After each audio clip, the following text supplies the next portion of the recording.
Bikes. Towards where Davy Rogers is up. Rogers swings the left. What a goal by Davy Rogers! Not one person in this stadium seen this going on. We can see the guards behind the goal at the main stand. They will be investigating Shelbourne for robbery. They have absolutely mugged the Trees United here at Tolka. Roberts find the goal! Harry Wood, the jersey's off. 6 minutes to... Look at the back one! What a goal that is! Hi folks, and welcome to another LOI Talk. Today we have a full house. We are 5, and what a team. It's not just the numbers. It's a very strong team, so I'm very looking forward for what's going to happen in the next 90 minutes. We have a special guest. We have AOIBHEANN Clancy, who is a footballer. She played for the national team for Ireland, so that's something that I'm very interested to understand in terms of feelings. What did she experienced when she put a jersey on? How was to represent her country? So there's a lot to discuss here, and of course we're going to go through the game. So because there was a lot of action happening last weekend, and also in the next 4 days. And for that, I have a great panel. I have my good friend Cornell, and also John and Luke from LOI Talk. So I couldn't be more excited about the next 90 minutes. So guys, if you enjoy what we have been doing so far, please award us with a thumbs up. If you know someone who hasn't watched this, but they are into the League of Ireland and football as a whole, please share. And if you haven't subscribed, it would be very helpful if you can click that subscribe button below. So the chat box is open, so we will talk between ourselves, but the chat box is also there for you to add your input, your questions, your comments, whatever you want to share. We are happy to pick. So we will start talking to AOIBHEANN Clancy. AOIBHEANN, you are very welcome to these sessions. Thanks very much for having me. And okay, we will have a bunch of questions here, and I will start, guys, if you don't mind. So first, I want to make sure. I think that's the most important question, AOIBHEANN. Am I getting your name correct? Yeah, you are. It's pronounced a bit differently by everyone, but yeah, you're spot on with it. That was my main concern. So I think I'm okay to go after this. So now that we know how to pronounce your name, would you tell us a bit more about yourself for those who haven't met you? Yeah, so as you mentioned, my name's AOIBHEANN and I'm a footballer currently playing with Shelbourne. I'm 21, studying in UCD at the minute, and yeah, I was in with the national team there recently. That kind of is me in a bit of a nutshell. Okay, so who is next? I think we pick John, no? Since we have only 30-40 minutes. Great. Thanks, Vitor. So, AOIBHEANN, look, thanks very much for coming on. We really appreciate it. Like when I heard that not an Irish international would be coming on, but also my fellow Spaces co-host Luke O'Mahony will be on. So, yeah, no, it's great to have you on. But I suppose my first question is quite a simple one, yeah, because this is something that none of us have experienced. So I just love to know, what's it like to play for Ireland? It's the most amazing. Is that after dropping out for everyone else, or? Oh. I can still hear John, I'd say, can I? Oh, yeah, I can hear you. Yes. Yeah, I can hear everyone. Can you hear us, AOIBHEANN? I can hear you, but I'm just, John's actually cutting off me. All right. Maybe, if you don't mind, repeat the question, John. Sorry, can you hear me now, AOIBHEANN? No. If you want to move on to the next person, lads, like it is rather. Yeah, let's move to Cornell then, yeah, if you don't mind. Then we bring the ball back to Hello, AOIBHEANN. Fantastic to actually see you on the show. It's an absolute honor. Please do not get me wrong. Honestly, where you're playing your football is amazing. Please don't get me wrong. My first question is, how do you feel like representing Ireland, and how do you feel like developing and improving your football when you're playing with Ireland? How do you feel about that? Yeah, obviously it was a real honour getting called up there recently. It's been a dream of mine since I was younger. I've been out of the squad for the last few years. I think the last camp I was in prior to the Greece camp was in Marbella, I think, in 2022. So yeah, it'd been a bit of a goal to try to get back in for a bit. So it was really nice that Carla had the trust in me to put me back into the squad, and obviously then in terms of playing, it's very exciting because you're getting to play with the best players in Ireland, and I think a lot of those players are playing in professional leagues and that, so it's definitely a step up in terms of standards. So that's exciting to try to put yourself against some of the best players and see how you come out in that challenge. John, maybe you can try again if you don't mind. Hi, sorry, can you hear me now? Yeah, I can hear you now, John. Oh, ideal. So yeah, Carl had a fairly similar question to me, to be honest, but I suppose my question is quite simple, but it's one that none of us would have any experience of at all, obviously, so that's why I'm curious. What in a nutshell is it like to play for Ireland, to play for your country, you know? In terms of the feeling or the experience of actually being in camp? Or I suppose, yeah, the experience of being in camp, and if you want to talk about the feeling as well, that's up to yourself. Yeah, just, the experience, I suppose, more than anything. Yeah, I think in terms of the experience anyway, it's probably very different to what you'd experience even in club football. It's quite an intense experience, I suppose, because for say 1 week to 2 weeks, whatever it is, when you're in camp, you're completely indoors in that environment. You're 24/7 with the team, training every day. So I think from a footballer point of view, it's just the dream, because you're waking up, everything is just there for you.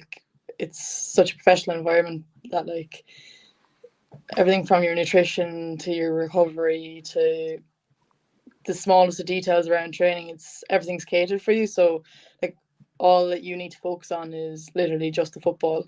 And even just in terms of the contact time that the coaches have with you, obviously the international break is quite narrow compared to the time that you'd have within your clubs and stuff. So I suppose it's a lot of coaching, a lot of information and stuff to take on board within a small space of time. It's a lot of tactical work that's going on rather than more of a physical load on the body, because again, camp is quite short in terms of the amount of work that has to be done when the coaches don't have that much contact time with the players. Yeah, no, that must be incredible. Sorry, Vitor, do you want to go to the next person? Yeah, maybe Luke now. He hasn't had the chance, so if you don't mind. Hi, Aoibhieann, I'm Luke. Nice to meet you. I was just doing a bit of research beforehand, and I was just curious because you played at Wexford, and you'd won Young Player of the Year, and you'd won the FAI Cup under them.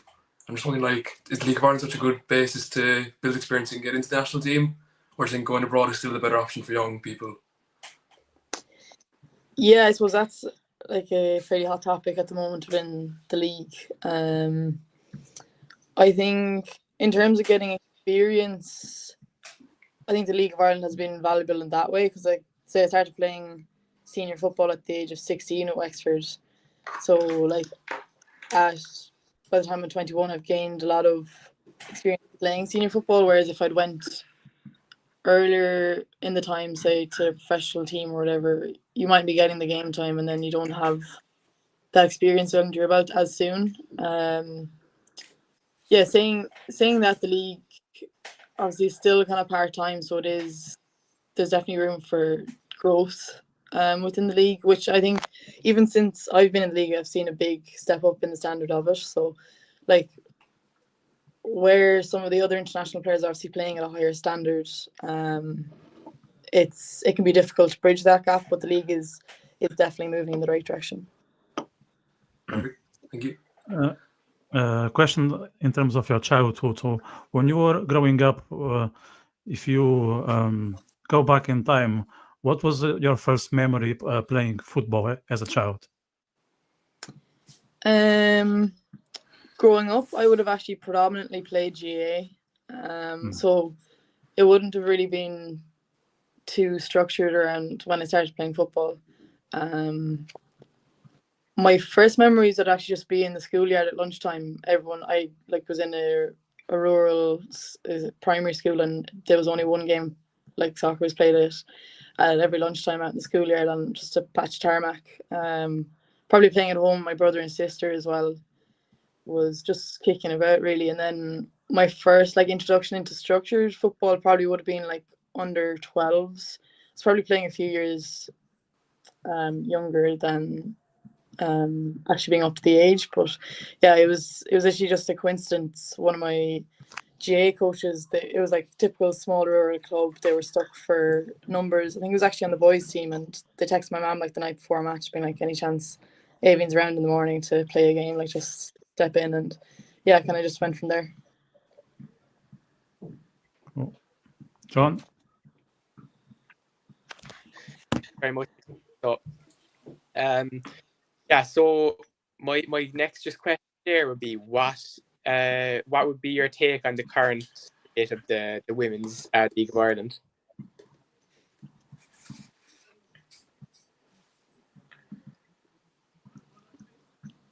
Could you hear John? No, he's gone again. Was he asking a question? Oh my God. Sorry, he keeps everyone else is grand, but he keeps cutting out for me. Sorry about that. If you want to move on again, that's no problem, and sure, we'll see. Can we get back? Thanks. Yeah. Next on the list is Cornell. Yeah. How do you feel that your career's benefited you since playing for Shelburne? Do you expect to win the League of Ireland title just like how Damien Duff did last season? Do you feel that the Shelburne team is inspired from what Damien Duff did last season, and do you think that you will be able to do what he did last season? What's your thoughts on that? Yeah, I think definitely seeing the success of the men's lends motivation towards the women. But I think even the women in their own right have been very successful over the past few years. And I think in a club like Shelburne, winning the league or the cup or whatever it might be is always an aim. And there's an expectation within the club that the women's side are going to be successful. So yeah, it's definitely an aim this year, and as it should be every year for the club. So yeah, just in terms of my own, based on your original question, I think Shell's definitely really benefiting me at the minute. Obviously I'm only fresh into the club this year, but I think I'm really improving in Shelburne and being challenged by something fresh. So yeah, no, I think it's been really positive there. Mm-hmm. John? Or John, yeah, we're good. No, let's give the ball back to John. He can give it a try. Perfect. Thanks, Vitor. Sorry, Avian, can you hear me now? Yeah, I got you now. Oh, I see it. All right. So, yeah, just my question there would be, what is your opinion on the current state of the women's LOI? I think, as I kind of mentioned earlier, the league definitely improved since I've been in it, in terms of the professionalism and that the standard on the pitch and also off the pitch in terms of moving towards the professional game. It's still a long way off that, and I think that jump shouldn't be made prematurely in a way that the league and the clubs within the league probably can't handle or don't have the resources for. But I think it's definitely moved in the right direction. It's gaining a lot more traction as well, in terms of TV coverage and the cup finals. Well, it's always kind of been on RTE, but just more engagement from social media and stuff like that. It's probably, there's a bit more buzz about the league, and you see the likes of Rusha Littlejohn now after signing for Rovers that has been huge for the league. With a player of her caliber and of her following as well to draw attention to the league. So yeah, I think while the league probably has a good way to go in terms of there's a lot of room for improvement and growth there, but it's definitely going in the right direction and has been for a good while now. Great. No. And I was just reading a previous interview of yours, and you were just talking about how Denise O'Sullivan was one of the players that you grew up like loving and being inspired by. How do you feel now, just like casually playing with her, you know, in international windows, and you still feel a bit in awe of her, or has it caught up to you yet, kind of thing? I think I'm kind of used to it now, but definitely like my first camp, I remember, I suppose I was younger as well, like when you're 17, you're kind of looking around, you're like, oh my god, this is kind of crazy, because you grew up idolizing them and watching them on the telly and that, and like I would have went to matches in Tala to watch them, and then to actually be in the same changing room as them is very surreal. But I think now it's more normalized in my head, like they're just players. And yeah, well, at the same time though, like the likes of Denise and that, like they've like so much experience, and like again, like their standard is like a different level, so to be able to like learn off what she's doing and like delve into that is like really invaluable for like a young player. Thank you. So there is the question from one of our viewers. I'm going to read it out loud from Football Always. Thanks for the question. What's been your favorite ground to play at?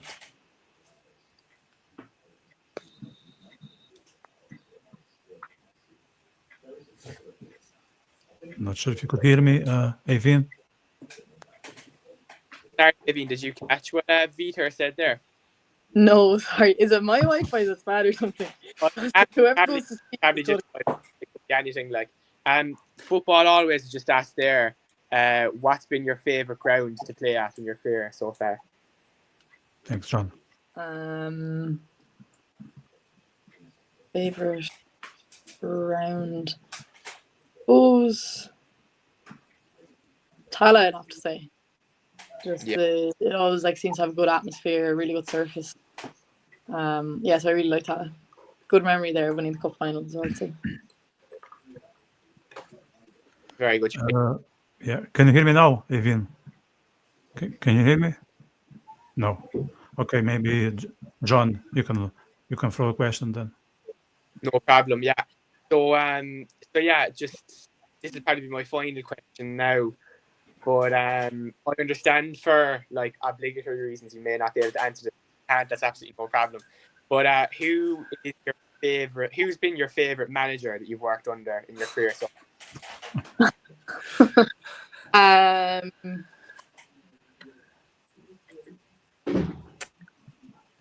don't really have an answer to that. I suppose they all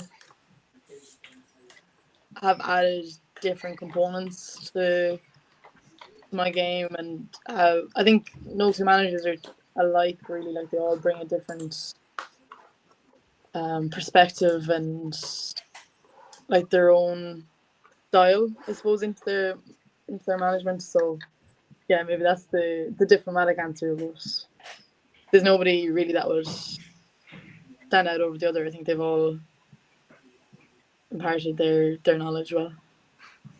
That's completely fair, absolutely.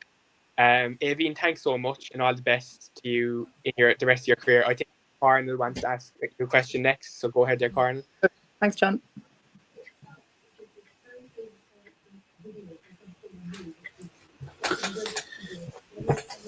My question: do you think that Arisha Little John of Shamrock Rovers is your biggest rival when you're playing against when you're playing against her? In personally? Yeah, on the pitch, not off the pitch, but on the pitch. Well, we haven't. When we played against Rovers, Risha hadn't actually signed yet, so I can't really answer that for you. But yes, we'll be due to play. I think we play Rovers again the last game of the season, so that could be interesting. And I think I'm really excited to play against Risha. I think to put yourself up against the best is again like really exciting and what you kind of strive towards. So yeah, again, it's class to have Risha in the league, and yeah, so I suppose we'll see on the day.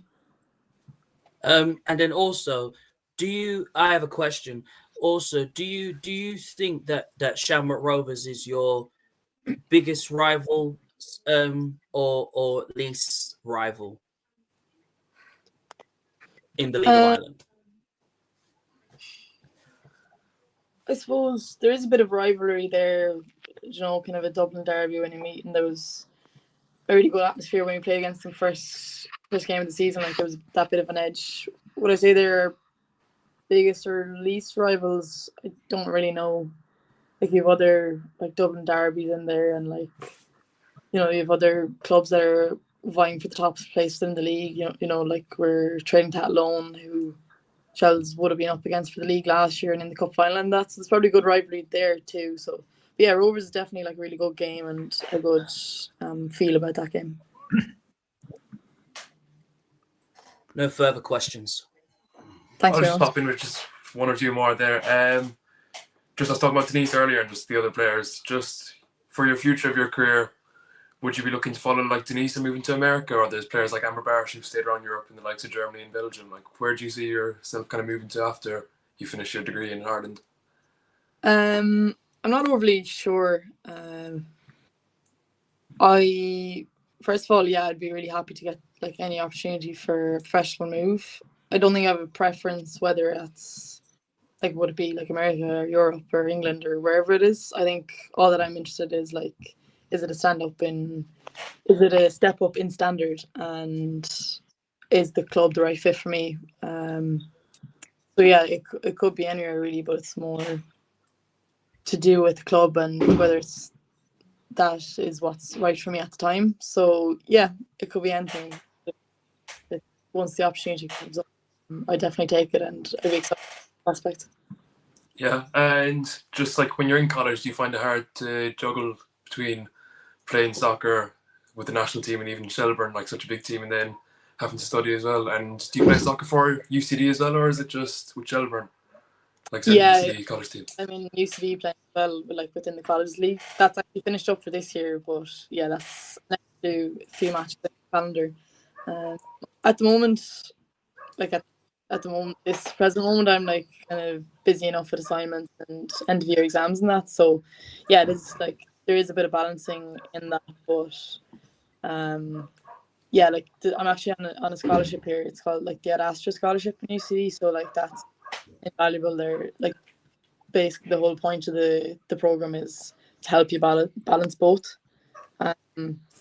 Yeah, but definitely like if you're trying to maximize football, even though it is like a part-time gig in Ireland, but like trying to maximize your football and do well in college, like it's pretty full on, but it's something that I'm trying to manage anyway, and hopefully I'm doing a good job.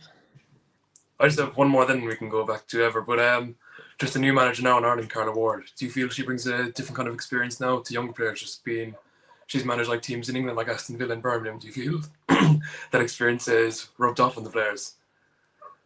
Yeah, I think Carla has like a depth of experience as well. I think she's doing really well after coming into the Irish team, and again just bringing something fresh and probably a new perspective on the team. Like it's new eyes, brings her own new ideas. So I think the team's reacting, like obviously 2 great results against Greece. The team's reacting really well to that. And yeah, it's great. Like you could see her out watching the League of Ireland games and that. So for the likes of in the league, that's unbelievable to see.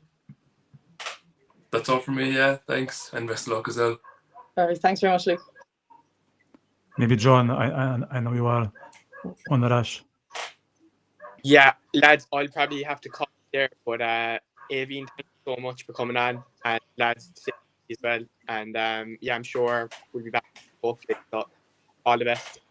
Thanks, John. Thanks, John. Have a good one. Okay, so can you hear me, Aoibheann, just to make sure? Yeah, I got you now. Cool. So I was given here a rapid fire. Are you familiar with this game? Yes. Okay, so am I good at it as a question, but you'll be great. You'll be great. So it's only like 8 or 9 questions. So any role model when it comes to football style? Footballer, is it? Yeah, footballer, male or female? Carly Lloyd. Female footballer. Yeah. Best player you've played with? He's gone again for me. He just said the best player that you played with. Played with Denise Sullivan. Okay. Toughest opponent. Did you hear him that time?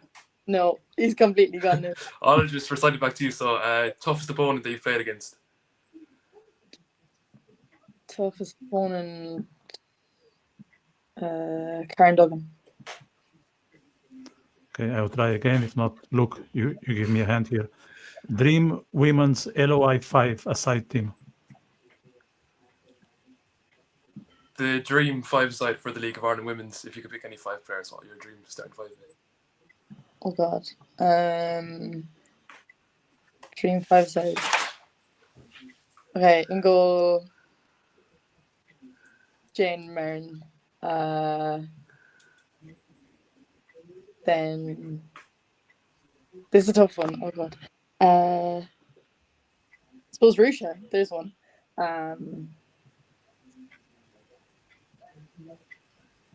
LOI.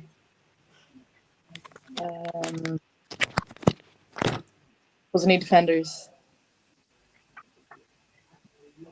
We put in Pearl there and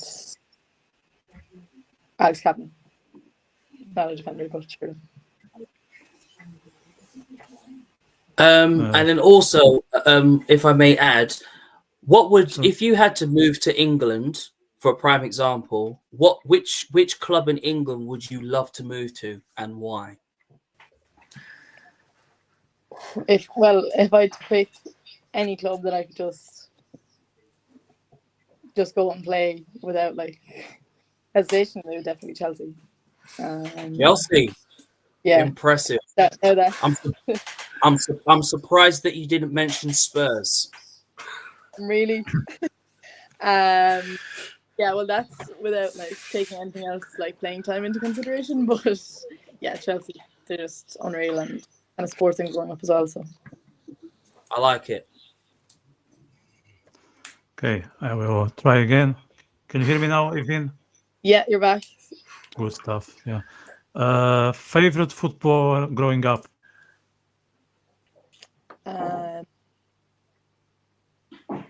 Messi. Okay. Now, outside of football, biggest influence growing up? My parents, definitely. That's a very beautiful answer. Hidden talent or something people don't know about you? Oh God. They will know now. Something people don't know Can't be a about. secret anymore.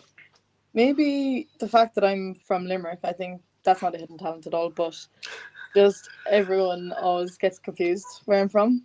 They think I'm from Cork and Tip and stuff because of where or even Wexford because of where I played. So yeah, just that. Any advice you would give to young girls coming up through the ranks? Any advice? Say hard work is the only way you're going to get where you want to go. And it doesn't involve just going to training and doing what's asked of you. It's doing extras outside of training as well is what makes the difference. Okay, final question. I'm very curious for this answer here. Pre-match superstition or ritual?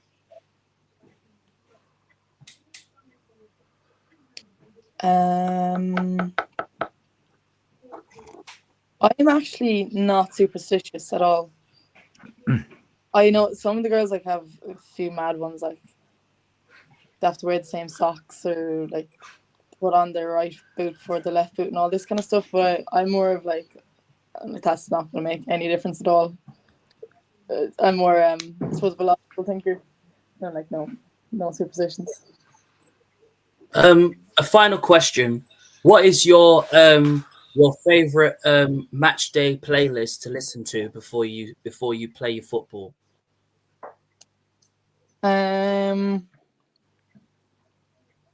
Match day playlist. If I was going to the match, like probably something chill, like a bit. And then when it gets into the dressing room, it's a bit more upbeat than that. But I've no control over that. That's just someone else playing. So I'm happy with whatever. But yeah, kind of chill music going to the game. One question that came to my mind now. Do you think for a footballer, what's more important? Is it, let's say, natural talent or hard work? Hard work, I think. I think you can get a lot of places without natural talent.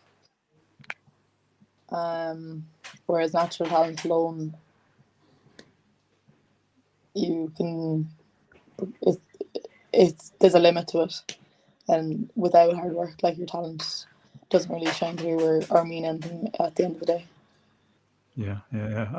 I totally relate to that. I think natural talent is good for short term, but if you want to go down the road, you need to add some hard work. Otherwise, that natural talent won't bring you much further. And that's true not only for football. I think it's a lesson for many aspects of life.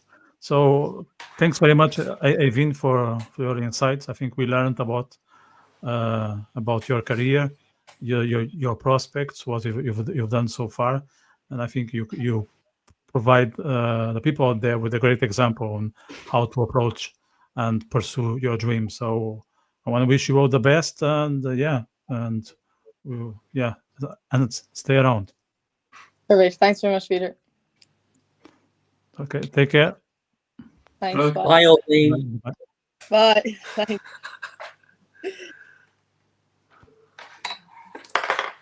Right, so that was Eivind Clancy. Yeah, well, that was good. I learned how to say the word Eivind. I didn't know. There are a few names that I'm still learning, but maybe I'm going to ask the experts in Irish in our team, which is Luke and John. So you two, as far as I know, are very good with that. And Cornell, you are more or less in the same boat as me. We are still learning. So Yeah, we're still learning, so that's the main important thing. yeah, we are in the same classroom here. Yeah, Right. that's Let's get into the games. Let's start with the games that took place last weekend. It seems a while ago now. Because a lot happened. I'm going to put them on the screen, and I'm going to encourage the viewers to add their comments, their questions, to make sure this is interactive. Okay. What we have first, the Dublin derby. So Shelbourne beat Bows 1-0, and maybe Bows won't be the winner, since it was predicted last Thursday.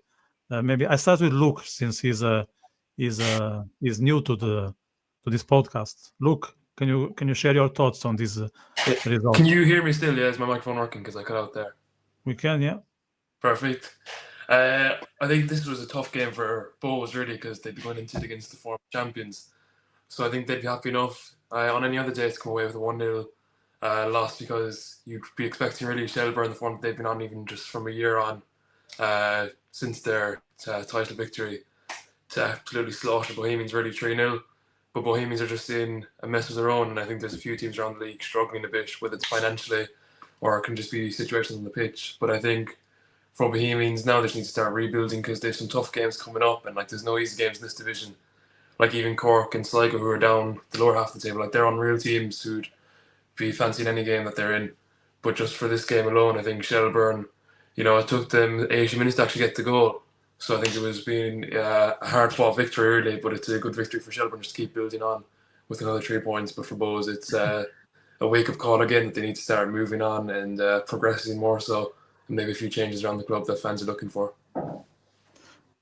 Cornel, it seems that Bows were not boosted by the comments we heard firsthand on our episode last Thursday. No, there wasn't really, because last Thursday, basically, I boosted Bohemians up, and that's what made them go and win the game. But playing against Shelbourne, who are still favourites to retain the League of Ireland title, and you tell me that you go on and lose 1-0. Yes, it was a very imbalanced game. I watched the Dublin derby myself. I thought it was a very intense game. It was, very physical. We saw the talent and the ability of what Shelbourne can do, but Bohemians never turned up really, and Bohemians paid the price, losing 1-0. We saw Boyd and Odobenko, linking up together. I've been saying it from time that I would like to see Odobenko and Boyd link up together. Got no problems with Harry Wood. I think Harry Wood's been playing some very good football. Damien Duff has got the absolute best out of Harry Wood since he scored that winner last season to win them their first League of Ireland title. But obviously, we want to see a new, front three of Shelburne. I want to see, Boyd and Odobenko and definitely Wood linking up together, because I think that would be one of the best three that Shelburne has. I mean, obviously having Odobenko on the bench doesn't really help, because then we're not seeing the very best of him. As for Bohemians, listen, they're in serious trouble. Their objective was obviously to finish in the European places, and we're not seeing that at the moment, because obviously it's Alan Reynolds, not getting his starting 11 correct. He's not playing Mose, who's supposed to be in this team. I think he needs to go in the summer, because that signing has just been an absolute failure, just like how you've seen Bohemians have been an absolute failure, because Alan Reynolds just does not believe in those players, or he doesn't know his starting 11, or he doesn't know who to start and who not to start. But I think for me personally, I think if this really carries on, for Bohemians, then I think it's time that, I think we see a new manager come to Bohemians. As for Shelburne, they're still title contenders. They're still favourites to retain the title, because I said it from time, even from the start of this podcast. I said, listen, Damien Duff is the reason why Shelburne is where they are in the table. Damien Duff's winning mentality is the reason why they are going strong after strength after strength after strength, and why they're getting the wins. Damien Duff is the reason why he's getting the best out of all these players. He's getting the best out of every single one of them. New signings that he's put into this team has really gelled, from the Chapmans to the Kerr-Monroy and all of them. You see how the winning mentality is in this team. Yes, of course, I know John Martin is out injured. That sucks for them. But we all want to see the front three of Odobenko, Boyd, and obviously Harry Wood in this team, because if Damien Duff plays them three, they are definitely going to be around challenging for the League of Ireland title, even though we all know that St. Patrick's will go on and probably go on and win it. But this is the League of Ireland. This is how the League of Ireland works. Talking of St. Patrick's, Cornell, I think we saw these results coming, given the wave of injuries affecting Cork and the form of the team from Inchicore. Yeah, this is upsetting to see, because I think Cork City, I feel very, very sorry for Cork City, because without Maguire, without Keaton in this team, it's just you haven't got no strikers, Victor, in this team. You haven't got no strikers. I mean, look, I don't blame Clancy really coming out and saying that if they don't perform, he's going to replace them, and he's got every right to do that, because there are some players in the Cork City team that is not performing the way they're supposed to be performing. Look, St. Pat's, obviously they are where they are. They are second for a reason. Yes, they are still favourites to go on and win the League of Ireland title, but the reason why they won, fantastic result. I thought it was a brilliant game. St. Pat's showed why they are the team that they are today, because they have of the squad depth that's in the team. They've shown the quality, from the likes of Zebedee, who's got the most assists this season of 3. He's showing the quality that he is. You've got Jake Mulaney in there, Aidan McKinnon. Yeah, I think the only thing I will probably criticize is that obviously they're missing Aidan McKinnon. Aidan McKinnon has been so lethal to St. Pat's team this season. He's got 5 goals this season. Obviously they are missing him, because when he's in the box, they are an absolute handful. Mason Media, I've seen lots of messages and tweets about him. That obviously we're not seeing the very best of Mason Media. Look, listen, we all know that he's going to go to Tottenham in 2026. But the only way he's going to get better is if he improves and develops. And, you know, Stephen Kenny is working hard, so hard to get the best out of him. And we're seeing that because Mason Melia is a quality young striker at the age of 17 going on to 18. But obviously when he's playing against any team, doesn't matter if it's small, big teams, you know, we want to see the very best of Mason Melia. We want to see Mason Melia be that young, talented, gifted striker who can score goals and make things happen. Of course, yes, you've got other players in St. Pat's team as well too, who are also quality as well. Jamie Lennon, fantastic seeing him in there as well. You know, that midfield is just an absolute handful. Chris Forrester, absolute GOAT of St. Pat's. Everything you see, the back line, amazing as well too. But Cork City, if Cork City do not find no solutions to their front line until Maguire returns, until Keating returns, even though he's out to 6 to 9 months, which is not very good for in Cork City's favour, then I do worry that Cork City is going to be competing for relegation and playoffs to stay in the League of Ireland, because they've been there before. They were relegated to the first division. They had to work really hard to get back, and they're back in the Premier Division for a reason, you know, for them to stay up and to get more players. So if Alan Clancy has to do that, he will do that, and he will bring in, if he had to, I think he needs to bring 2 strikers to back up Keating and Maguire, because obviously Cathal O'Sullivan, yes, we all know he's the next generation, next big thing, but the reliance cannot be on him too much. Yes, you've got Dara Crowley, who's also stepping up as well. Don't get me wrong, but there needs to have some consistency in this Cork City team, and especially up front. Back line is not a problem. Midfield is not a problem. Greg Bolger coming back is a massive boost to Cork City and everyone.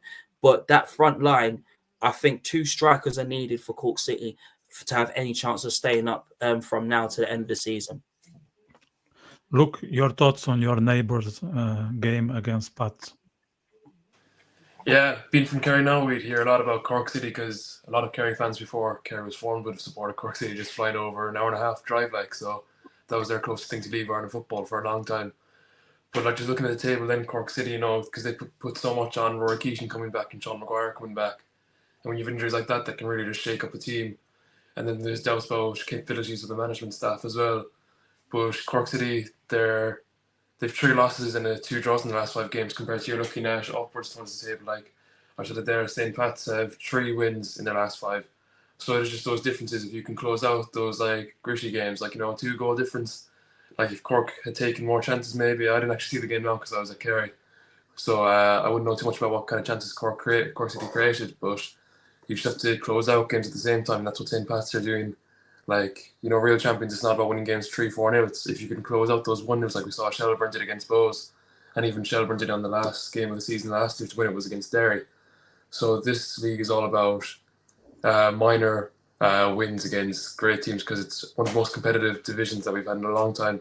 Because last year Dundalk and Drogheda were always at the bottom 2 of the table, but now you're looking at from 7 upwards really could be in the title again. And I'm definitely not counting Cork City out of climbing up the table, and same with the likes of Sligo, Waterford, but Waterford have 5 losses in a row now, and they'll be playing Cork City, I think, is it next week maybe. So that'll be an interesting game just to see between amongst teams again, because that was a tight game last time round. So just to see how these teams can turn around. But I think St. Pat's, like you were saying, are definitely favourites to win it, given how they finished off last season. But just to move forward again, not to get in their own heads about we can get ahead of themselves, but, you know, just stay humble about it and close out the games. And eventually, maybe 30 games into the season, you'll see where they are, and we can start judging properly about winning titles then. Derry 1, Drogheda 3. Drogheda seems unstoppable. They went all the way to Derry and returned back home with 3 points in their pocket. Look. Yeah, like Derry away for any team like Rovers, Shelburne, you know, established teams over the last few years would be a tough one. But for Drogheda, who really only started finding form in the Cup last year, you know, and maybe the last few games of the league, that'd be a massive game for them. Even just have got a draw, you'd be happy with. But to win by 2 goals is massive.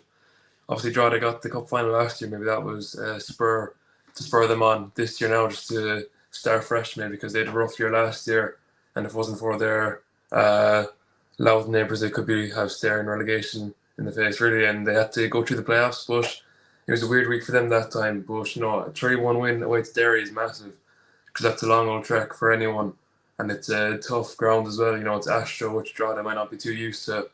I don't know how many Astro pitches there are in the Premier Division, but there's a good few in the First Division anyway. But I think it's a way forward for Irish football, already, given the weather we have. But that's another topic anyway. But yeah, like a 2-goal difference victory is massive. So I think for Drogheda, we're just waiting to see them drop off eventually, but it's just not happening. So maybe they really are contenders. But I think it'll be another few games before we can actually see if they can be consistent, or if this is just still just the start of the year. Cornell, so we are not disappointed by Drogheda. We talk on a weekly basis that it seems that they are in great form, and there's nothing in the way to stop them from finishing in the first 3 places. I think they can easily fight for Europe. Would you share that perspective? Yeah, I think Drogheda has been in excellent form, and for them to be top of the table, you've got informed players like Warren Davis, who's got 4 goals in 9 matches this season. Absolutely on fire, unstoppable. His goals is just unbelievable. You got Dara Markey, who's one of the best players in the League of Ireland this season. The way that Drogheda have gone about their business is that they, I wouldn't say never to rule them out in trying to challenge for the League of Ireland title and maybe cause a shock to everybody in the League of Ireland. But look, Derry City obviously wanted to come into this game and get some vengeance after losing the FAI Cup final last season. But it's not about vengeance going into these type of games. It's about your winning mentality. It's about how you turn up. It's how you as a team are trying to go about this game, and Derry didn't go about it in the right way. Drogheda went by in the right way, and they got the result and they got the win because they worked hard together. They put out the best team. The manager knew his starting 11. He knew what plays he's going to put. He knew, yes, his key players are Markey and Warren Davis are obviously doing the job. And then, of course, they've got players coming back from injury. It's not easy going to Droghed's football ground. It's not, because no team wants to be playing at Droghed's football ground, because when you play there, it's always difficult, and the atmosphere in there is absolutely electric. But yeah, of course, if somebody would say, well, does Drogheda deserve to challenge and try and go on and win the League of Ireland? Why not? But we all of us know, as League of Ireland fans, and you as well too, Victor and Luke, that we all know that St. Pat's and Shelburne, and of course we all know that and Shamrock Rovers are favourite to win the League of Ireland title. But I mean, to put an underdog in that situation to challenge, never say never on that, because look, Drogheda are the underdogs of this division. They know how to play football. They know how to get the best out of the team and with each other. This is what League of Ireland is about. League of Ireland is about seeing young talents. Or you got young talents like Warren Davis, who is completely running the show, and I expect him to carry on that form that he's doing. And then you never know, you might see EFL clubs and other clubs probably come after him. Dara Markey, the same thing.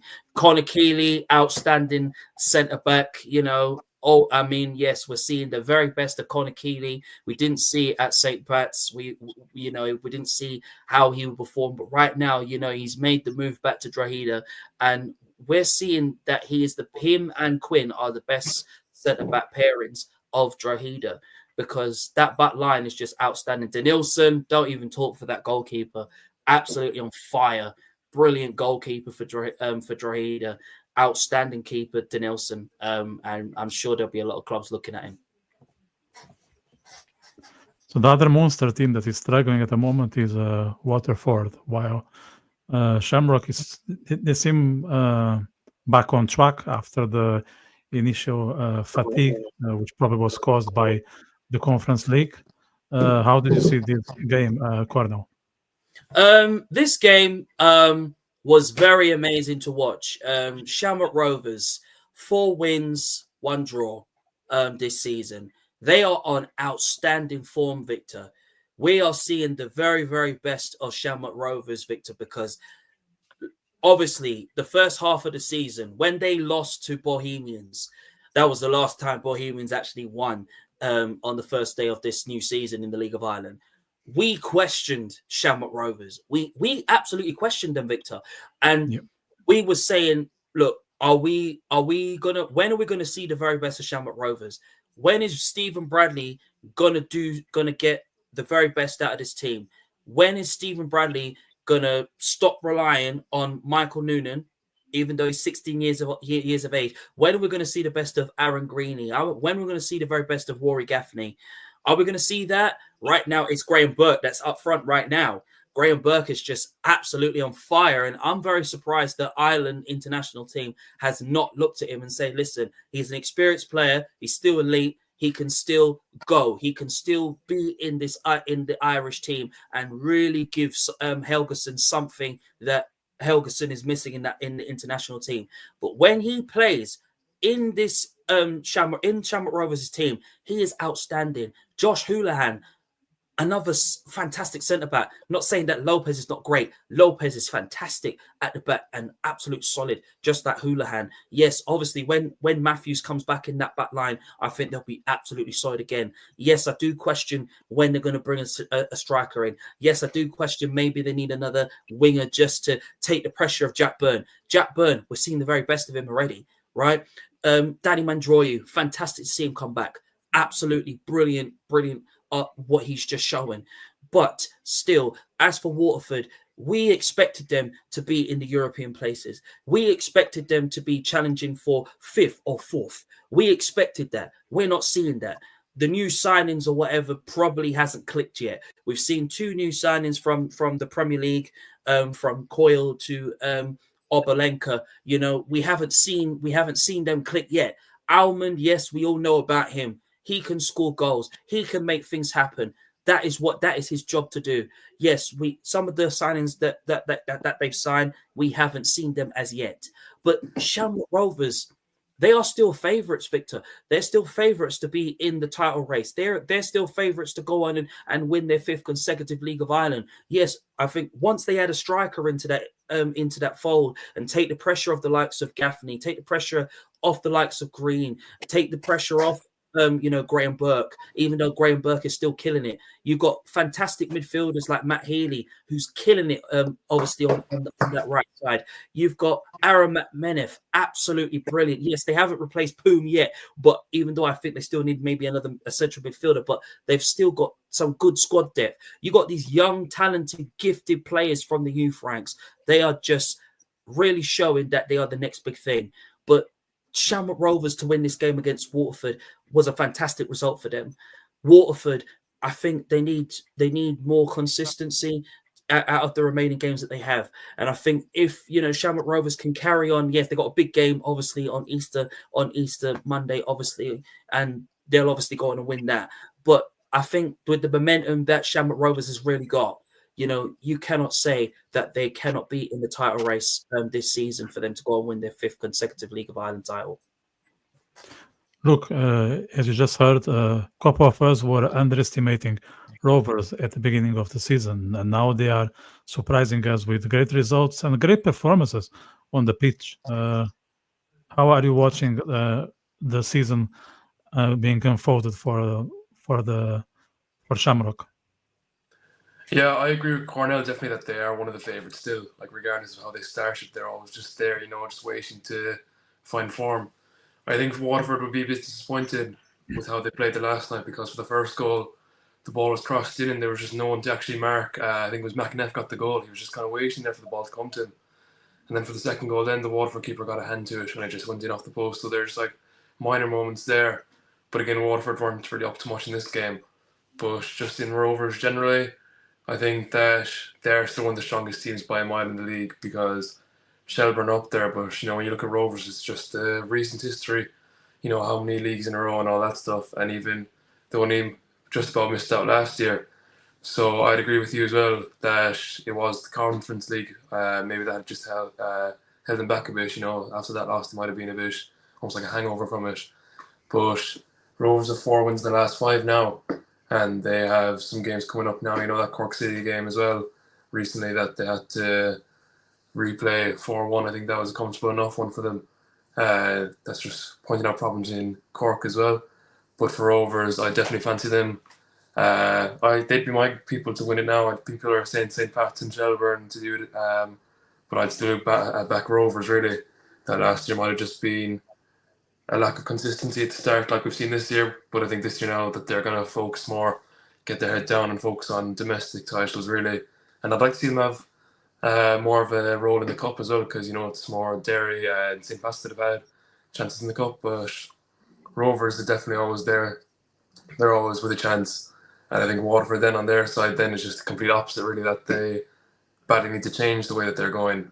Like 5 losses in a row now, and there'll be some tough games coming up because there's no easy games, like I said, in this division. So I think they're polar opposites of the league, really. That Shamrock are looking really bright compared to Waterford, are staring down the barrel of relegation again. There was a game happening on the west of Ireland between 2 teams from the west of Ireland. One is an underdog who's doing very well, along with Drogheda. Galway, like last season, they are at the top, and they are presenting themselves in a way that for sure is delighting their fans, and that result attests that we should take them seriously. Look. Yeah, I mean, I'd be familiar enough with Galway just from the first year that Kerry FC were in the league was the year that Galway got promoted, and Galway were, like, from the first 10 games, really, you knew they were going to get promoted. It was similar to Cork City last year and even Dundalk this year. In the first division, there's always that one team that looked really strong. But it was Galway that year, and they've continued that form last year, along with Waterford, who were promoted that year, did really well. But now it's Galway just finding a different form altogether, really. And against Connacht rivals then to go to Sligo, you know, it's only a short journey. But there's a lot of history in that game. There's only 2 Connacht teams, so, you know, there'd be a bit of a rivalry there. And Sligo have had some tough times recently where they've been close to relegation, but they've got around 8th or maybe even 9th and just escaped it. But they're well capable of good performances as well. So I think just for Galway, just keep doing what they're doing, really. I don't think there can be any complaints really from the fans, because they've had some big results even last year against bigger teams like Rovers. And DC Park, now their home ground, is a hard place to go for any team now. And when you can make your home ground a tough place to go, you're going to do very well. So I think for them, it's, again, like Rovers, keep going the way you're going. And Sligo, like Waterford, you need to change it a bit, whether that's on the pitch. I haven't heard any complaints really about management, but maybe we're just so far away from Sligo now, I wouldn't hear those stuff. But no, there needs to be some changes in a few teams in the division, and the other half are starting to just take off. So I really like the way Galway are going, and I'd like to see them get a European place maybe over the next few years. Cornell, anything you want to add here? Yeah, Galway United are in wicked form. Despite losing last week, you know, they were the only team that was unbeaten in the League of Ireland this season. Galway United have just really clicked on excellent form this season. They've shown the class, the quality, everything that you want to see from Galway United. You know, and they deserve to be going on another run again. Despite losing 1 game. But, you know, as for Sligo Rovers, they're in a lot of trouble. You know, you look at Sligo Rovers' team now, they're in 10th place. It's not the position that they want to be. You know, their position is for them to go up the table and stay up the table. But, you know, with John Russell's job probably being on the line, obviously, you know, there's serious questions that has to be asked about Sligo. I mean, the squad depth, they're lacking squad depth, despite that they've added the likes of Matty Wolf and Jake Hayes as well in the team, Dole Hayes in the team. But look, I think obviously, I think they're missing, you know, now Morahan as well, who played for Sligo Rovers last season, despite him making his debut in 2018. You know, obviously made 200 appearances for Sligo Rovers. You know, since he's not in the team and he made the move to Bohemians, you know, they haven't really really clicked, and then Ellis Chapman making the move to Shelburne, that was a big blow, and McGinty going to Shamrock Rovers is also a big blow. And then obviously I think we haven't seen a lot of their other signings as well too, you know, especially, and I think they're also very vulnerable, especially on the wings as well, especially on that right side, and I think that's what's causing the problems with their team, serious problems, and you're kind of thinking, well, should Saloga Rovers look at probably strengthening that area just so that that you have more consistency to go forward? Yes, obviously we're seeing the best out of Owen Eldon as well, 19 years old, absolute star, going to be absolutely one player, young, talented, gifted player to watch. Of course, you've got Jay Hickey as well, who's also class as well. Fantastic as well. When he's on the ball, it's always a different kettle of fish with him. But yeah, I think Saloga Rovers is definitely a club that needs a lot of questioning, and obviously I think on the lack of quality as well too. But Galway United is just unstoppable at the moment, and Moses Dyer, he's adapting very well to the League of Ireland and scoring goals for fun. So I think there's more to come from Galway United from now to the end of the season, and I think we'll see them definitely qualify for European football this season. Right. So those were last weekend games before we move to the upcoming ones, which will take place not only tomorrow, but also on Monday. I want to go through briefly on the first division, and I think we have the privilege of having you, Luke, which will, you follow probably with a closer attention than myself and Cornell, since you are a Kerry fan. So, and a lot happened on the first division off the pitch. So I would like to get your thoughts on where is the first division at the moment, any highlights and any call out, anything major that you think we should be aware of. Yeah, it's mad. It's been a week already since our last outing, but for Kerry now, just to be aware of them, maybe just a bit biased, but we got a 3-0 win against Athlone, who were in the playoffs last year, so that was a massive win for Kerry. And then for Athlone, it's not looking too good for them now because they're actually below us in the table. But if you really are just looking at the table, it's Dundalk are obviously well ahead in first, but then you have the likes of Cove, who are always expected to be doing well this season. But the team that are really catching people's attention now will be Bray Wanderers, so you might be a bit familiar with them, being from your area. And after 9 games now, the teams are starting to find their form that might last the season. So there's teams like we were talking about that need to change, and teams that can keep going. But the top 5 are Bray, Cove, Wexford and UCD. For UCD, I think it's really important to try get into the playoffs because they were in the Premier Division. They were kind of almost like a yo-yo team, just up and down kind of the whole time. And it's hard for them to find a solidified form over a number of years just because they are students and only students, so it's hard to keep players. But if they can entice players with maybe gain them education, paying for their education and stuff, they'll easily get players in, I'd say. But for them, it's really important to get into that this year. Wexford, they had a really big campaign in the FAI Cup last year. They only lost to Drogheda, who ended up winning it in the semi-finals. So that was a massive year last year, and that's continuing on this year now. They're finding a bit of form. They had 2 losses recently, and they were one of 3 teams that the FAI punished for fielding a unregistered player. But all 3 teams, Wexford and Kerry are appeals that, claiming that the FAI failed to communicate with them and that they had received confirmation that the player was registered. But now the FAI have come back saying that they're not going to give the points back, that the committee has decided to agree with the FAI. So I don't know how independent the committee is. I don't want to get into that too much now because me and John talked about that last week as well, just on LOI Talk.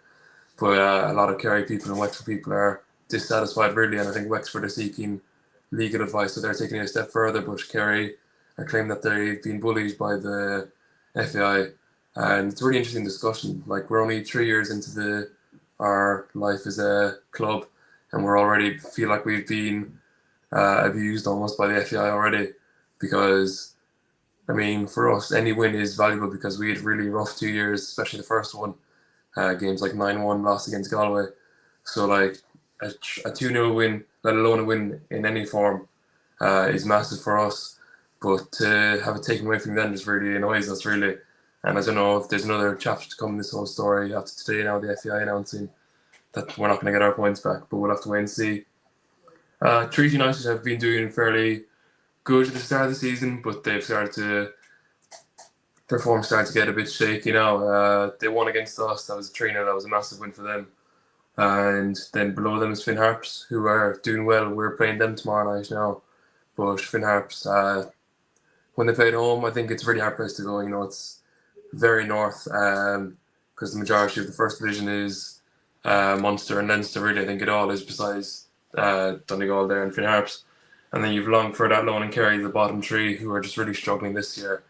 But I wouldn't give up hope on any team really, but I would be you're looking at the top three now to be contesting playoffs. I think Bray and Cove are definitely going to get playoffs, and Dundalk are probably already celebrating winning the league already, because for them it's a walk in the park really compared to what the other teams have to experience. But maybe that's another issue with First Division, the lack of competitiveness for the top spot, because Cork City won it out easily last year and then Galway the year before. So since Kerry's been in the league, it's just been really easy to pinpoint a team who's going to win it out. But there's a lot going on in the second tier of Irish soccer, so it's just a thing to keep an eye on anyway, outside of the Premier Division. But exciting things to come, hopefully, for all teams involved. Just before I pass to Coronel, just a quick question on Kerry FC. Is it a fair ambition for Kerry to fight for the playoffs, say, in the next 2 years? Yeah, definitely, because I think this year there was a lot of hope around people maybe that we could get it this year. I was more aiming for maybe top 7 even, because that would be a massive improvement, because we've been 10th 2 years in a row now. So even 9th would be an improvement. But I think next year you'd be looking to compete, and then our second year you'd be hoping that we'd be easily into 5th place and maybe competing for 3rd and 2nd even. But no, I think over 2 years you're definitely going to see an improvement, hopefully, down here in Kerry. And when the 3rd tier comes in, hopefully we're miles away from possible relegation, because if a team was to get relegated now to 3rd tier, then you're looking at problems again financially, maybe, because there's not enough money in that. But I think, yeah, definitely, I think 2 years is actually a very good time period, yeah, that we could be in playoffs in 2027, maybe, hopefully, yeah. Yeah, I'll be happy to see that myself.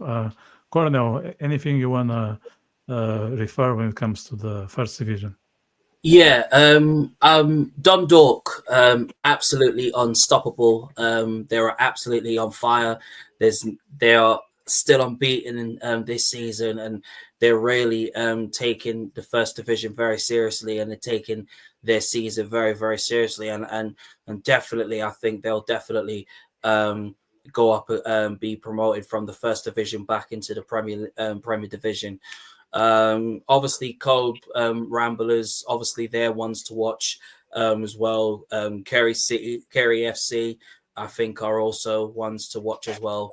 And I think as well, Bray Wanderers, I think, is also ones to watch as well, who obviously missed out on the playoffs and relegation and playoffs places. But I think the First Division has really shown that the quality of the teams that are in there are not to be underestimated, because they're a small team. You've got Treaty United, who's also on fire as well. You know, they're looking very, very good, and I wouldn't put it past them for them to try and maybe challenge as well too. But I think obviously we all know that Dundalk is going to win it. Is going to win the First Division this season, and I think they'll definitely be promoted and win the First Division title from now to the end of the season. Right. So let's move now to this weekend games.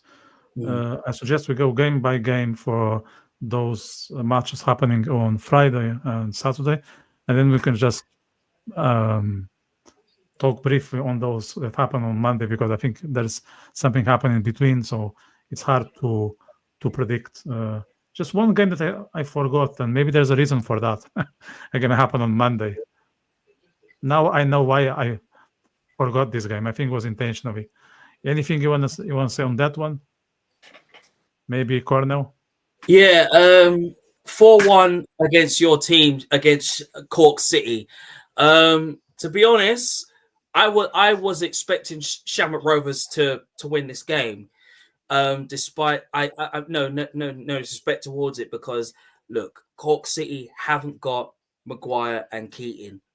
They are the two biggest, best key players in this Cork City team. You know, obviously the pressure is going to be put on Cather O'Sullivan for him to actually go on and really showcase his talents. Shamrock Rovers, we're talking about a team that has won 4 League of Ireland titles, 5 FII Cup trophies. We're talking about Stephen Bradley here. We're talking about Shamrock Rovers, who had the biggest hangover in the UEFA Conference League. When we all hyped them up to go on and beat Chelsea and to go on and go all the way, and we all question them and say, when is the fantastic form going to come back? And said, done. You're seeing it right now versus Cork City. They demolished Cork City. They destroyed and crushed Cork City to the max, because we wasn't expecting that. We was expecting Cork City to go into this game and say, well, let's go and cause an upset towards Shamrock Rovers. But Shamrock Rovers are showing the class and the quality and the reason why they are the team that they are. You know, when you got Matt Healy in this team, you got Danny Grant in there. There is no stopping them. When you got the best passers in the League of Ireland and of Shamrock Rovers, Dylan Watts, outstanding. When you've got, you know, a back line, you know, like Lopez in this team, you've got Houlihan, who's just impressing after impressing. It's a real disappointment that Helgeson is not looking at him and saying, well, listen, bring him into that Irish team. You've got Graham Burke, who's still at the age of 31. He's still going strong. He's still bringing that quality. He's still playing the quality that we're seeing from Graham Burke. You know, but to win 4-1, yes, it's heartbreaking for Cork City and for you as well, Victor. Don't get me wrong, but Shamrock Rovers are just on fire right now, and I think with the amount of games that they got coming up now, from now to the end of the season, I think it's like really, really difficult to put it past them. Cork City, I do worry about them because they are a good side. When they've got their best players in the team, they are a handful. No one doesn't want to be playing against Cork City. But when you look at Shamrock Rovers, they're up there, you know, from their history, you know, and where they want to be. They are determined and ever to go in and win their 5th consecutive League of Ireland title. Yes, it's going to be tough for Shelburne and St. Pat's around, obviously. It's very hard at the moment. But when you really look at it from a certain point of view, this game versus Cork City was a massacre. You saw the way how Shamrock Rovers really took Cork City apart. They took them apart like they've never been taken apart. It was walking apart for them, Victor. And I do worry for them. If they can't get their form back, then I think relegation playoff, I think, is looming for Cork City. But unless Clancy can go in and get, you know, 2 strikers to back up Maguire and Keating, and maybe get another central midfielder or somebody to back up, Cather O'Sullivan, it's going to be problems for Cork City, and I think it's going to worry a lot of Cork City fans of where their best form is going to go. Yes, they can try and bring the young stars in it, but you know, you need experience around that. Yeah, Greg Bolger, fantastic to see him back, but I think it's the consistency of the players. I want to see the players show something in their next game. They have to show up. They have to do something and show the manager that they want to play for Cork City and they want to play for the manager. Because if they don't perform, then obviously he will replace them. And I don't blame him, like I said previously. Yeah, I was in the tower myself, and if it wasn't for Trust, we would have returned to Cork with a historical defeat. I could easily see like 6-1, 7-1. Trust was very consistent. I know he failed on the 3rd goal, but I don't blame him because he saved another 5 opportunities. Did you watch the game or the highlights, Luke? I didn't get a chance to see it really because I was just doing my own thing, but I understand what happened really because again, being from Kerry, you'd have an ear close to what's going on in Cork, but I was expecting when the game was replayed it'd be a close enough game because Cork City are still a major team, and I thought most games in the division would be competitive. So I was expecting more of a maybe 2-1 if Rovers were to win. But when I looked and saw 4-1, I couldn't believe it really. Like, it's really disappointing for Cork City and the fans that travelled to see that. And I think that was just another reason for them to start complaining now, just that there is changes. I think this was a major wake-up call for everyone involved in the team that there needs to be changes around. I don't know what those changes are. I'm not involved with the team enough to say where there needs to be movement.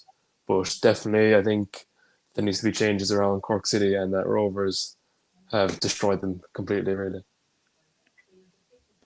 Okay, now we are moving to next weekend games. There are no more excuses. We have Steven Munster, look, Waterford, Sligo, two teams that are desperate for points. Yeah, I could see this being one of the games of the week, really, because you're looking at two teams who are fighting for relegation, like whatever about fighting to be looking for a title, but when teams are staring down relegation, it just brings up another level, just another gear in the team to really just push on and say, I'm not going down, really. Just for Waterford, really, being in a position where they've been in the first division so recently, they'll be looking definitely to not go back down there, because once you go back, and if another team was to go down with them, if you're looking at Sligo going down, then it's not granted that you're going to get first position, because if you slump back down, like UCD came back down and now they've struggled the last few years. And then for Sligo, I think they have an infrastructure now where they are expected to be in the Prem. Fair enough, they might be fighting from 8th or 9th, but I think they're looking really to stay up, like every team is. But coming down for any team would be detrimental, really. It would be really bad for them.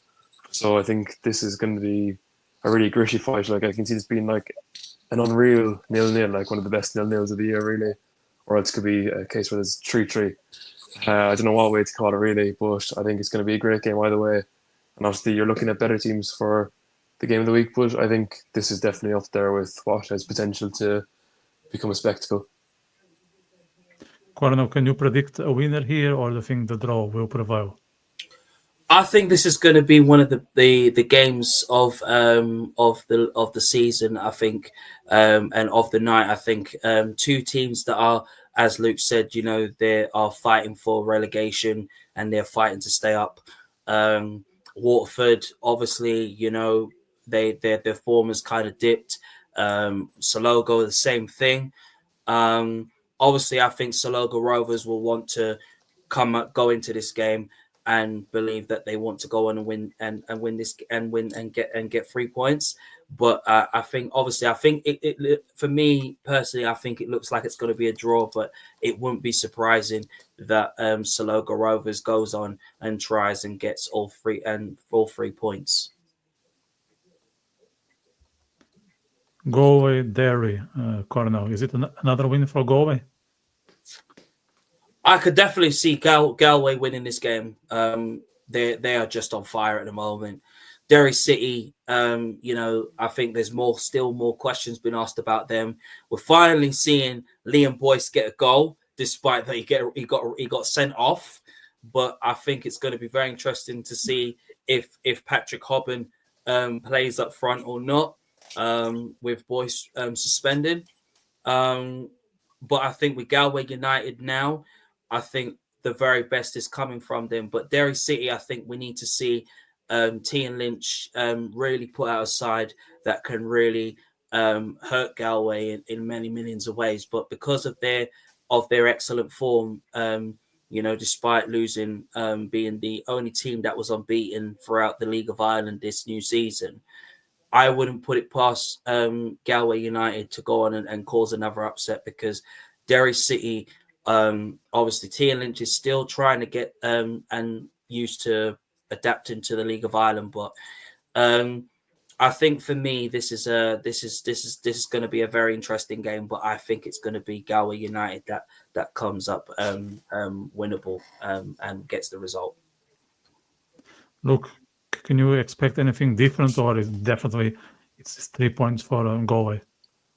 I'd mainly agree with Cornell, yeah, that this is going to be a statement win, like you said, for Galway. But at the same time, I think, Derry, with their recent games, they'll be looking at Galway, a team who were in the first division just 2 years ago. They still haven't solidified themselves yet as a Premier Division team. That if you're going to start finding form, that this is the game to do. Like, if you're not getting at least a point here, you really need to start looking at what's going on with this team. But obviously, don't freak out too yet early, I suppose, as well at the same time. But no, for Galway, a win here would be absolutely massive, because Derry are one of the biggest teams in Irish history, really, and making the FAI Cup final last year as well. But for Galway, I think they'll be looking at even a draw be a great result. For Derry, if they can't get a win, there'll be a lot of complaints from their fans. But I'd agree with Cornelia. I'd fancy Galway to win this. Derry won't go down without a fight, though, I'd say. Both Cork. The only team that Cork defeated this season so far was Bows. I don't know if that will motivate the lads or not, but it seems to me a distant memory. How much of that statistic can influence the performance on the pitch? Look. Yeah, I think it definitely plays a part, because people are questioning, do players pay attention to stuff like this? And I'd say they definitely do, because Cork City, they'll be looking for any bit of hope they can scavenge and grab onto, really. So for them to have beaten Bohemians already, they'll definitely be looking at that as this is a game that we can actually win, maybe change our form around. Last time they beat them, I think that was Keating got the winner, maybe, if I'm remembering the right game. But they were without him, they were without Maguire.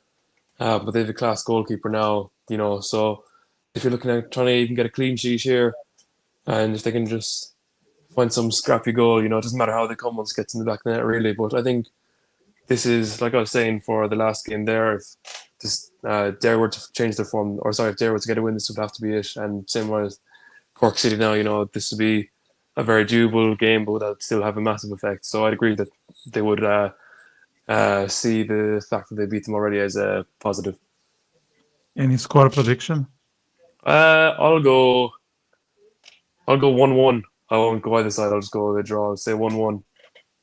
Which I think, would you be happy with that if it was a draw, or would you rather win? At this point, yes. Yeah. At this point, fair. I'm happy with the draw. Yeah. Cornell, can I expect a draw at least, or when I'm being too ambitious? No, I think carry on being ambitious, Victor. I think you want to see Cork City win. I want to see Cork City win. I want to see them turn their season around. I want to see them learn how to cope without Maguire and Keating in this team, because I think that has really slapped down their confidence and made them feel that basically they don't feel confident scoring in front of goal. I want to see Cork City being ambitious, and look, this is very, very tough for Cork City.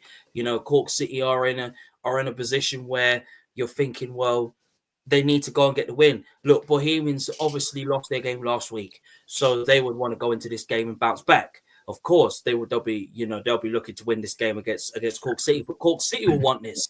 But I think it would just be very interesting how Cork City really respond after losing against Shamrock Rovers and how they go about it. I think it'll be very interesting to see how Clancy lines them up. I still believe that I think they could cause an upset too tomorrow. I think they still could, and I think they've got a chance of really upsetting Bohemians. But I do worry they might not be able to cope with that. But they have to show that resilience. They have to show that fighting spirit tomorrow against Bohemians, just like Bohemians will show the same thing. But also we want to see Cork City really rise above it tomorrow and really start getting back to their absolute best with or without Maguire and Keating. Here's a game between I would say the two favorites to win the title, in my opinion, maybe together with Shelbourne. I'll put Shelbourne as third. That's just my perception. So what can we expect from this Dublin derby, Cornell? This is a big, massive Dublin derby, Victor. As you say, we're talking about two teams that are favourite for the League of Ireland title this season. You know, we're talking about two teams that obviously, you know, one team has won the League of Ireland 8 times. One team has won it, you know, 5 times, of course, for four times. But look, at the end of the day, this game is massive. It's a massive, massive, massive game. Do you know what I'm saying? And, you know, we're talking about Shamrock Rovers, like I was saying previously. We're talking about a team that's won, you know, 4 League of Ireland titles. We're talking about a team that's won 5 FII Cups. In total, they've won the League of Ireland 20 times. We're talking about St. Pat's, who haven't won it yet. Obviously, eight times that they've won it. We're talking about a team that basically could go on and really challenge for the League of Ireland title.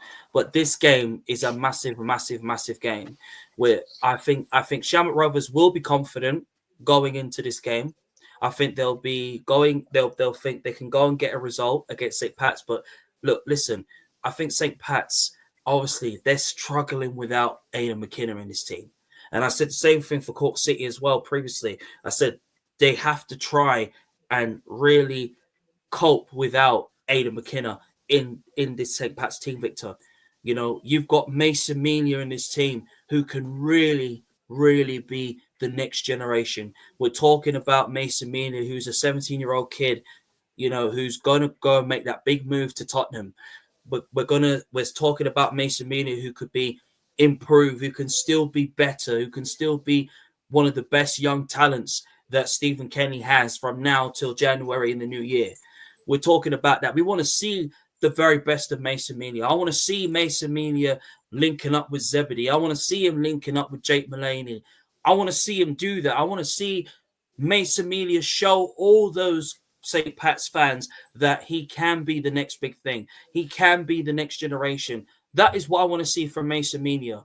I want to see him turn up tomorrow. I want to see him be the very best version of Mason Melia tomorrow. Shamrock Rovers, can't say nothing more. 4 wins, 1 draw. Fantastic again. And this is the reason why they are being questioned. Can they be stopped? Can they be beaten? I don't think they can. But obviously, St. Pat's will go and find ways and say they might be unbeaten. They may have won 4 games and they may have drawn, but they can still be beaten as a team.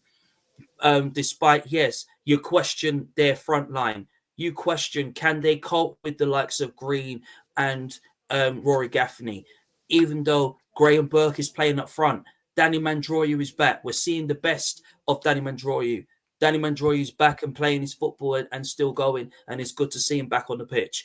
But again, it's going to be a very, very close game, and it's going to be a big, big, massive Dublin derby. But it would not be surprising if St. Pat's goes on and wins it. But for them to win this game against Shamrock Rovers, we want to see Mason Melia turn up. I want to see the very best of Mason Melia, the best version of Mason Melia tomorrow. Look, would you be willing to put your money on this game, or would you be rather hesitant?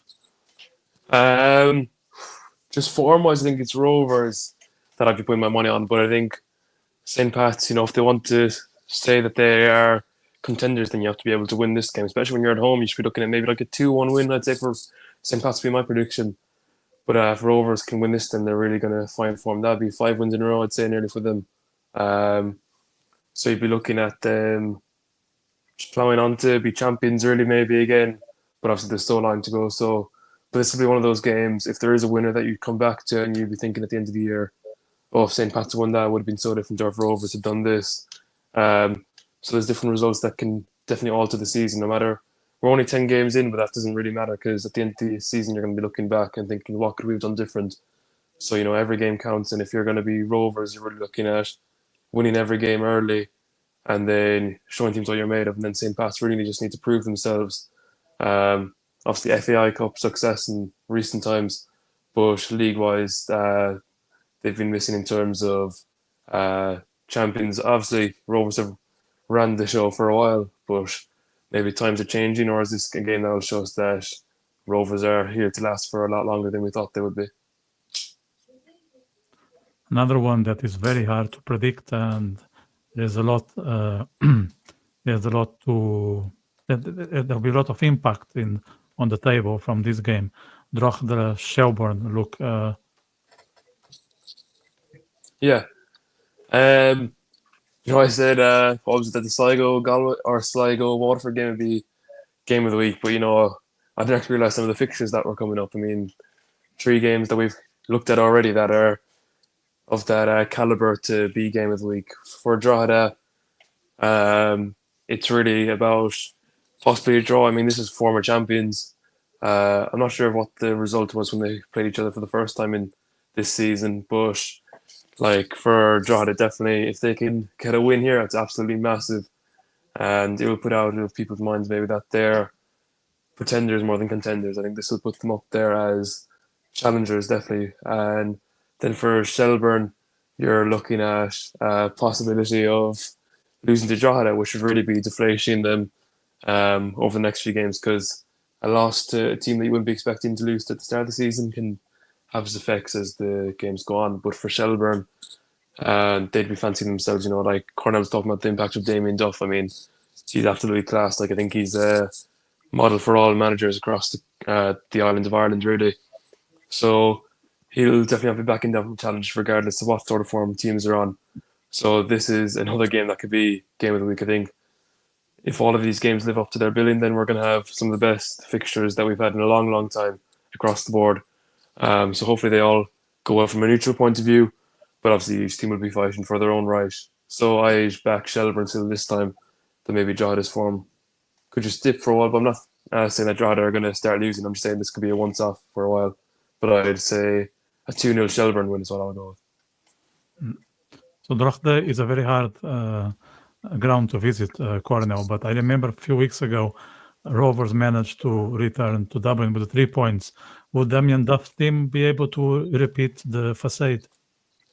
I think Damien Duff will be looking at trying to go to Drogheda's ground and really trying to really find a way to really beat down Drogheda, because they have been in excellent form this season.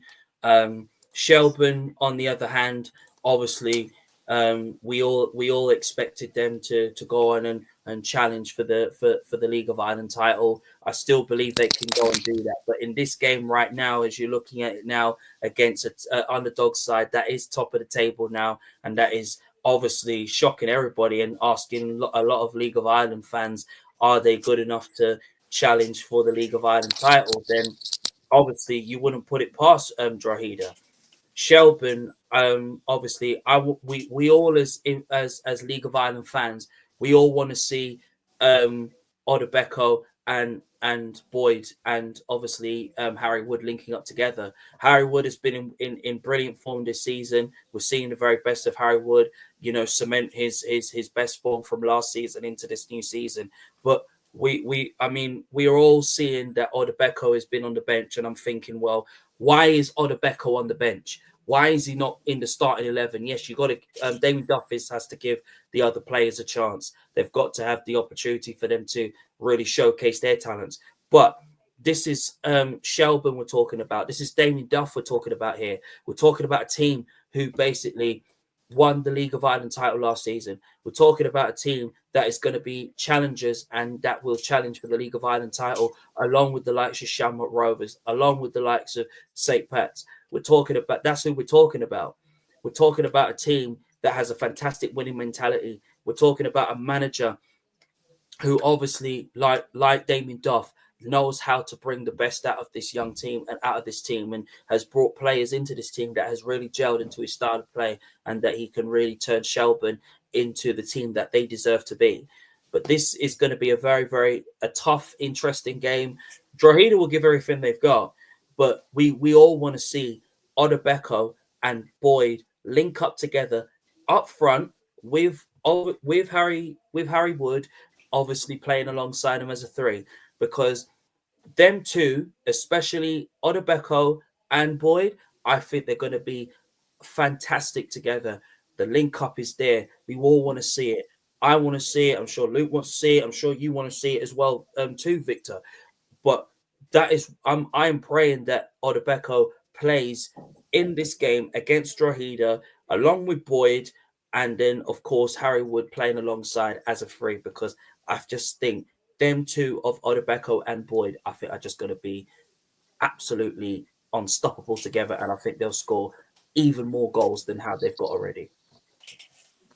So let's just wrap up with the Easter Monday games, and just a couple of words, because it really depends on the outcome of the games happening tomorrow. So it's very hard to say at this point what to expect from the Easter Monday games, but I'll just put them all on the screen and we just say a couple of things about it. So we have another Dublin derby, Shamrock Bohemians. We have a Munster derby, Cork Waterford. We have Drogheda St. Patrick's, probably the two teams in best form at this point in the League of Ireland, along with the Shamrock Rovers.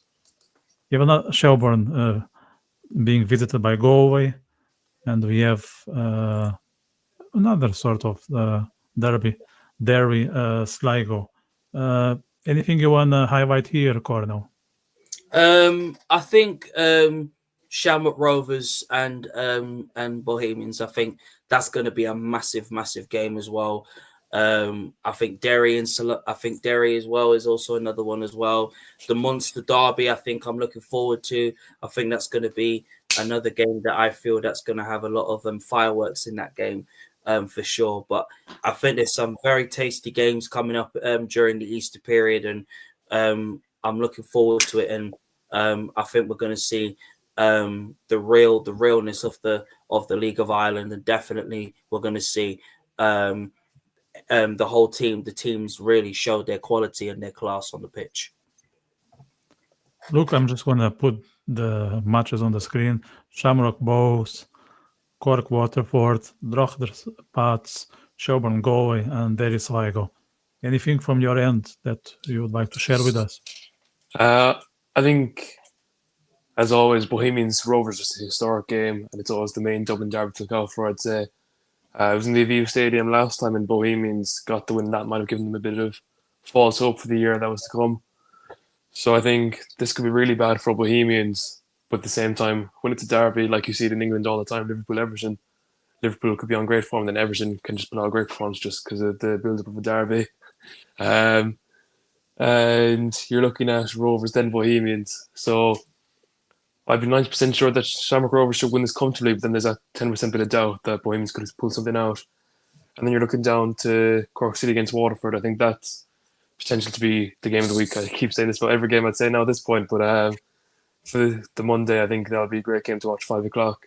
I'll definitely be keeping an eye on that one, I'd say. So for Waterford there and Cork City, you're both trying to find form. Waterford will definitely be a lot more confident going into that one than Cork City.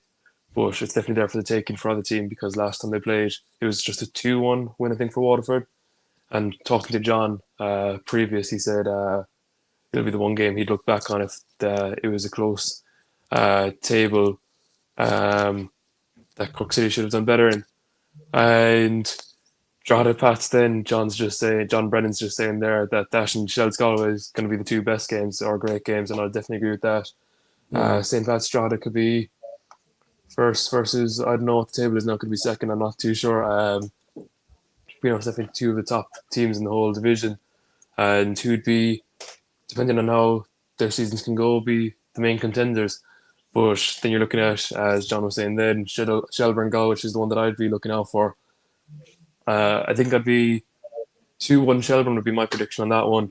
But again, Galway are well capable of big results, no matter who the team is. And then lastly, Derry against Sligo. If Derry aren't winning that, there's something seriously wrong, I think. That should be a comfortable one for them. But, games aren't won on paper, so you really have to just go for it, really. You can't be too sure of anything, and Sligo could nearly put out something. You never know in this division, and I think that's the great thing about Irish soccer.